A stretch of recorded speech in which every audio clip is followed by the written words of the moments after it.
Hi, good evening ಎಲ್ರಿಗೂ. ನಮಸ್ತೆ. ಹೇಗಿದ್ದೀರಾ ಎಲ್ರು? ಐ ಹೋಪ್ ಎಲ್ರು ಚೆನ್ನಾಗಿದ್ದೀರಾ ಅನ್ಕೊಂತೀನಿ. ಎಸ್, ನಾನು ಚೆನ್ನಾಗಿದ್ದೀನಿ. ಬನ್ನಿ, 2 ಡೇಸ್ ಊರಿಗೆ ಹೋಗಿದ್ದೆ. ಎಷ್ಟು ಕೇಳಬೇಡಿ. ಆಮೇಲೆ ನಾನು ವಿಡಿಯೋ ಅಪ್ಲೋಡ್ ಮಾಡೋಕ್ಕೂ ಆಗಿಲ್ಲ. ಮಂಡೇ ಅಪ್ಲೈ ಮಾಡಿರೋದು, ಅಂದರೆ ನೆನೆ ಬಿಟ್ಟು ಮೊನ್ನೆ ಅಪ್ಲೈ ಮಾಡಿರೋದು. ಇವತ್ತು ಎನಿ ಕಂಡೀಷನ್ ನಾನು ವಿಡಿಯೋ ಹಾಕಲೇಬೇಕು. ಮಾಡ್ತೀನಿ, ಅದಕ್ಕೆ ಮಾಡ್ತಾ ಇರೋದು. ಓಕೆನಾ? ಈ ಸಾರಿ ನಾನು ಗೃಹಲಕ್ಷ್ಮಿ ಗುಡ್ ನ್ಯೂಸ್ ತಗೊಂಡ್ ಬಂದಿಲ್ಲ. ನಿಮ್ಗೆ ಯಾವುದೇ ಗೃಹಲಕ್ಷ್ಮಿ ಶಾಕಿಂಗ್ ನ್ಯೂಸ್ ತಗೊಂಡ್ ಬಂದಿಲ್ಲ, ಗುಡ್ ನ್ಯೂಸ್ ತಗೊಂಡ್ ಬಂದಿಲ್ಲ. ಈ ಸಾರಿ ನಾನು ಮಕ್ಕಳಿಗೆ ಗುಡ್ ನ್ಯೂಸ್ ತಗೊಂಡ್ ಬಂದಿದ್ದೀನಿ. ಎಸ್, ಮಕ್ಕಳಿಗೆ. ಏನಪ್ಪಾ ಅಂತ ಅನ್ಕೊಂತಾ ಇರ್ತೀರಾ? ಏನಿಲ್ಲ, ವರ್ಷಕ್ಕಾಗದೆ ಇದು. ಸೊ ಯಾವತ್ತು ಬಿಟ್ಟಿದ್ದು, ಲಾಸ್ಟ್ ಡೇಟ್ ಯಾವಾಗ, ಡಾಕ್ಯುಮೆಂಟ್ಸ್ ಏನೇನು ಬೇಕು ಅಂತ ಎಲ್ಲ ಹೇಳ್ತೀನಿ ಈ ವಿಡಿಯೋ ಮುಖಾಂತರ ನಾನು ಎಲ್ಲೂ ತಿಳಿಸ್ಕೊಡ್ತೀನಿ. ಬನ್ನಿ, ಅದಕ್ಕಿಂತ ಮುಂಚೆ ಬಂದು ಚಿಕ್ಕ ಫಾರ್ಮಾಲಿಟಿ ನಂದು ಬನ್ನಿ ಹೇಳ್ತೀನಿ.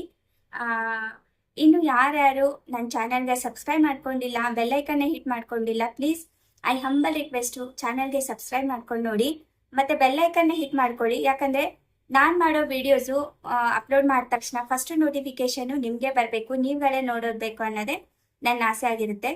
ಇದೇ ಥರ ನಾನು ಹೊಸ ಸ್ಕೀಮ್ಸು, ಹೆಣ್ಮಕ್ಳಿಗಾಗಲಿ ಗೌರ್ಮೆಂಟ್ ಸ್ಕೀಮ್ಸು, ಮತ್ತು ಸಬ್ಸಿಡಿ ಲೋನ್ಸು, ಸಬ್ಸಿಡಿ ಗಾಡಿ ಲೋನ್ಸು ಎಲ್ಲನೂ ನಾನು ವಿಡಿಯೋ ಮುಖಾಂತರ ಈ ಚಾನಲಲ್ಲಿ ತಿಳಿಸ್ಕೊಡ್ತಾ ಇರ್ತೀನಿ.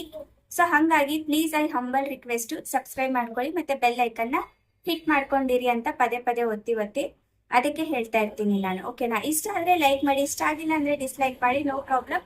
ಬಟ್ ಸಬ್ಸ್ಕ್ರೈಬ್ ಮತ್ತೆ ಬೆಲ್ ಐಕನ್ನ ಹಿಟ್ ಮಾಡೋದನ್ನ ಮಾತ್ರ ಮರಿಬೇಡಿ. ಯಾಕಂದ್ರೆ ಇದಕ್ಕೆ ತುಂಬಾ ಯೂಸ್ ನಿಮ್ಗೂ ಆಗುತ್ತೆ, ಮತ್ತೆ ಅದರ ಸ್ವಾರ್ಥ ನಂದೂ ಇದೆ. ನನಗೆ ಒಂದು ಫ್ಯಾಮಿಲಿ ಜಾಸ್ತಿ ಆಗುತ್ತೆ. ಒಂದೊಂದು ಸಬ್ಸ್ಕ್ರೈಬರ್ಸು ನನಗೆ ತುಂಬ ಇಂಪಾರ್ಟೆಂಟ್ ಆಗಿರ್ತಾರೆ. ಓಕೆನಾ? ಮತ್ತೆ ಥ್ಯಾಂಕ್ ಯು ಸೋ ಮಚ್. ಇಲ್ಲಿವರೆಗೂ 23 ಸಬ್ಸ್ಕ್ರೈಬರ್ಸ್ ಆಗಿದ್ದೀರಾ. ನನ್ನನ್ನು ನಂಬಿದ್ದಕ್ಕೆ ಥ್ಯಾಂಕ್ ಯು ಸೋ ಮಚ್ ಅಂತ ಹೇಳ್ತಾ ಬನ್ನಿ ಪಟ್ಟಂತ ವಿಡಿಯೋ ಸ್ಟಾರ್ಟ್ ಮಾಡೋಣ ವಿದೌಟ್ ಎನಿ ಟೈಮ್ ವೇಸ್ಟ್. ಓಕೆನಾ? ಏನಪ್ಪ ಮಕ್ಕಳಿಗೆ ಗುಡ್ ನ್ಯೂಸು ಅಂತ ಕೇಳ್ತಾ ಇರ್ತೀರಾ. ಎಸ್, ಮಕ್ಕಳಿಗೂ ಗುಡ್ ನ್ಯೂಸ್ ಇರುತ್ತೆ. ಬರೀ ದೊಡ್ಡವ್ರಿಗೆ ಮಾತ್ರನಾ ಎಲ್ಲ ಸರ್ವಿಸಸ್ಸು, ಎಲ್ಲ ಗೌರ್ಮೆಂಟ್ ಸ್ಕೀಮ್ಸು? ಎಸ್, ಮಕ್ಳಿಗೂ ಇದೆ. ಮಕ್ಕಳಿಗೆ ಏನಪ್ಪಾ ಅಂತಂದ್ರೆ ಸ್ಕಾಲರ್ಶಿಪ್ ಬಿಟ್ಟಿದ್ದಾರೆ. ಓಕೆನಾ? ಆಲ್ರೆಡಿ ಬಿಟ್ಟು ಒಂದು ವಾರ, ಒಂದು 10 ದಿವಸ ಮೇಲೆ ಆಯಿತು. 38th ವರೆಗೂ ಲಾಸ್ಟ್ ಡೇಟು ಅಂತ ಹೇಳ್ತಾ ಇರ್ತಾರೆ. ಬಟ್ ಎಕ್ಸ್ಟೆಂಡ್ ಆಗುತ್ತೆ. ಇನ್ನೂ ಒಂದು 2 or 3 ಮಂತ್ಸ್ ಆದರೂ ಇದ್ದೇ ಇರುತ್ತೆ, ಪಕ್ಕ ಇರುತ್ತೆ. ಎಕ್ಸ್ಟೆಂಡ್ ಆಗುತ್ತೆ, ಯಾರು ವರಿ ಮಾಡ್ಕೋಬೇಡಿ. ಮತ್ತೆ ನಾಳೆ ಒಂದು ದಿವಸ ಫುಲ್ಲು, ಇವತ್ತು ಡೇಟ್ ಎಷ್ಟು ಅಂದರೆ 24. ನಿಮಗೆ 25 to 26 ನಾಳೆ ಒಂದು ದಿವಸ ಫುಲ್ಲು 24 hours ನಿಮಗೆ ಸರ್ವರ್ ಇರಲ್ಲ. ಏನೋ ಮೇಂಟೆನೆನ್ಸ್ಗೆ ಅಂತ ತೆಗಿತಾ ಇದ್ದಾರೆ. ಆಲ್ರೆಡಿ ನಾವು ಅಪ್ಲೈ ಮಾಡಕ್ ಹೋದಾಗ ಅಲ್ಲಿ ಶೋ ಆಗ್ತಾ ಇದೆ 24 to 26 ಮೇಂಟೆನೆನ್ಸ್ಗೆ ಅಂತ ತೆಗಿತಾ ಇದ್ದೀವಿ. ಸೊ ಯಾರು ವರಿ ಮಾಡ್ಕೋಬೇಡಿ ಅಂತ. ಸೊ ಹಾಗಾಗಿ ಯಾರು ವರಿ ಮಾಡ್ಕೊಳ್ಳೋ ಅವಶ್ಯಕತೆ ಇಲ್ಲ. ಸ್ಕಾಲರ್ಶಿಪ್ ಇಟ್ಟಿದ್ದಾರೆ. ಫಸ್ಟ್ ಟೈಮ್ ಇಂದ ಎನಿ ಡಿಗ್ರಿ ನೀವು ಅಪ್ಲೈ ಮಾಡ್ಕೋಬಹುದು. ಸ್ಕಾಲರ್ಶಿಪ್ ಪ್ರೀ ಮ್ಯಾಟ್ರಿಕ್ ಮತ್ತೆ ಪೋಸ್ಟ್ ಮ್ಯಾಟ್ರಿಕ್ SSP ಸ್ಕಾಲರ್ಶಿಪ್ ಬಿಟ್ಟಿದ್ದಾರೆ. ಓಕೆನಾ? ತುಂಬಾ ಜನ ಕೇಳ್ತಾ ಇದ್ದೀರಾ SSP ಸ್ಕಾಲರ್ಶಿಪ್ ಅಂದ್ರೆ ಏನು ಅಂತ. ಸ್ಟೇಟ್ ಸ್ಕಾಲರ್ಶಿಪ್ ಪೋರ್ಟಲ್ ಅಂತ ಇದು. ಓಕೆನಾ? ಇದು ಫಸ್ಟ್ 10th ವರೆಗೂ ಫಸ್ಟ್ 10th ವರೆಗೂ ಇದೆ. ಮತ್ತೆ any degree, college to any degree ನೀವು ಅಪ್ಲೈ ಮಾಡ್ಕೋಬಹುದು. ಸ್ಕೂಲ್ ಅವ್ರಿಗೆ ಡಾಕ್ಯುಮೆಂಟ್ಸ್ ಏನೇನು ಬೇಕು ಅಂದ್ರೆ SATS number, caste income, Aadhaar card, parents Aadhaar card. Some time parents Aadhaar card ಕೇಳುತ್ತೆ, KYC ಇರ್ಲಿಲ್ಲ ಅಂದ್ರೆ ಕೇಳುತ್ತೆ, ಇಲ್ಲ ಅಂದ್ರೆ ಏನ್ ಬೇಡ. ಆಧಾರ್ ಕಾರ್ಡು ಮತ್ತೆ ಸ್ಯಾಟ್ಸ್ ನಂಬರು, ಕ್ಯಾಸ್ಟ್ ಇನ್ಕಮ್ ಸರ್ಟಿಫಿಕೇಟು, ಇದು ಸ್ಕೂಲ್ ಅವ್ರಿಗೆ. ಓಕೆನಾ? ಇನ್ನೊಂದ್ಸಾರಿ ಹೇಳ್ತೀನಿ ಕೇಳಿ. Aadhaar card, caste income certificate, ಸ್ಯಾಟ್ಸ್ number ಎಲ್ಲಿ ಸಿಗುತ್ತೆ ಅಂತ ಕೇಳ್ತೀರಾ. ಸ್ಯಾಟ್ಸ್ ನಂಬರ್ ಬಂದ್ಬಿಟ್ಟು ನಿಮ್ಗೆ ಸ್ಕೂಲಲ್ಲಿ ಕೊಡ್ತಾರೆ. ಓಕೆನಾ? ಇದು ಸ್ಕೂಲ್ ಅವ್ರದ್ದು. ಇವಾಗ ಕಾಲೇಜ್ ಅವ್ರದ್ದು ನಿಮ್ಗೆ 10th marks card. In case PUC ಓದ್ತಾ ಇದ್ರೆ 10th ಮಾರ್ಕ್ಸ್ ಕಾರ್ಡು, ಡಿಗ್ರಿ ಓದ್ತಾ ಇದ್ರೆ 10th marks card, PUC marks card. Degree ಅವ್ರಿಗೆ UUCMS ಕೋಡ್. ಓಕೆನಾ? ಡಿಗ್ರಿ ಅವ್ರಿಗೆ UUCMS ಕೋಡ್. ಅಥವಾ 11th 12th ಓದ್ತಾ ಇದ್ರೆ ಅವ್ರಿಗೆ ರಿಜಿಸ್ಟ್ರೇಷನ್ ನಂಬರ್ ಅಂದ್ರೆ ರಿಜಿಸ್ಟರ್ ನಂಬರ್. ಓಕೆನಾ? ಇದು ರಿಜಿಸ್ಟರ್ ನಂಬರ್ ಏನಕ್ಕೆ ಅಂದ್ರೆ ಸ್ಟೂಡೆಂಟ್ ಎಲ್ಲ ಡೀಟೇಲ್ಸ್ ಬಂದ್ಬಿಡುತ್ತೆ. ಸ್ಯಾಟ್ಸ್ ನಂಬರ್ ಏನಕ್ಕೆ ಅಂದ್ರೆ ಸ್ಟೂಡೆಂಟ್ ಎಲ್ಲ ಡೀಟೇಲ್ಸ್ ಬಂದ್ಬಿಡುತ್ತೆ. ನಾವೇನು ಹಾಕೋ ಅವಶ್ಯಕತೆಯನ್ನೇ ಇರಲಿಲ್ಲ ಅಲ್ಲಿ ಡೀಟೇಲ್ಸು.